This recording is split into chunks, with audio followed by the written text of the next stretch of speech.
हरि ओम श्री गणपतये नमः। नमो भगवते वासुदेवाय नमः।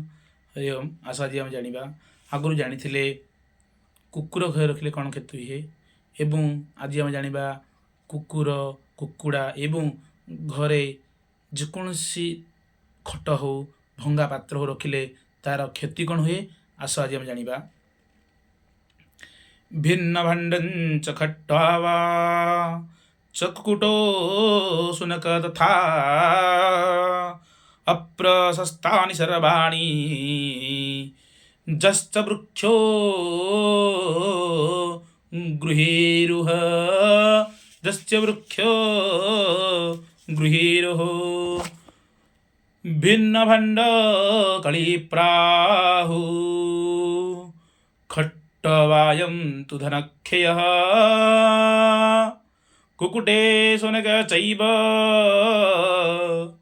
हविना स्मृति देवता वृक्षमूले ध्रुवं सत्त्वा तस्मात् वृक्ष न रोपयेत् तस्मात् वृक्ष न रोपयेत्। घरे फटा होइथिया पात्र ओ कुकुर कुकुड़ा और ओस्तवृक्ष आदि रखिवा विधि नुहे। शास्त्र मतरे यह मना कराई ओ फटा पात्र घरे रहिले आमर घरे सबुबले कली बास करे बा घरे अशांति सृष्टि हुए अकारणे घरे पाटितुंड हुए।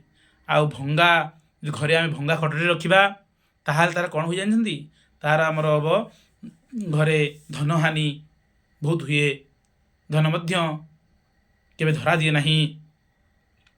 आउ जदि आम देखा घरे कुकुर आ कुकुड़ा ताहले आम घरे जो भगवान को आम अर्पण करुचे प्रसाद रूप से अन्न हो कि फल हो कि जेकोसी द्रव्य आम प्रभु पाखे अर्पण करुचे भगवान पाखे अर्पण करुचे से द्रव्य भगवान स्पर्श करते नहीं तार बास्ना आघ्राण करती नहीं सी ताकू त्याग करती बा आम घरे हविष्य अन्न श्राद्ध मध्य पिंड पकईले पितृगण से श्राद्ध द्रव्य जेकोसी अन्न भात किंबा पिठापणा जहाँ देथिबा कि दान देले भी से ग्रहण करती नहीं हविष्य ग्रहण करते। घर भितरे ओस्त बड़ ओस्त वृक्ष मध्य रखिबा मना। ओस्त गछ भितरे रखिले से मध्य विषाक्त साप जंतु ओ अपवित्र तार फल मध्य विषाक्त आदि जंतु रहती से विषाक्त जंतु मध्य रहती। आ कुकुर सबुबले मारा शास्त्रीय मत हिंदू धर्म मध्य कुकुर को आग काल कुकुर छुईले गाधौले एबे आजिकल फैशन हो घर भितर रखुचे आउ गाधिया दूर कथा ताको आनी घर कोड़े बसौचे केते दूर आम हिंदू धर्म आज कुआड़े गति करुच्ची आपण मैंने बुझंतु। आ तार दंड आम ही पाउचे एठी पाउचे आउ पूर्वजन्म पाइबा नहीं एठी ताकू भगवान आमको ताकू देवे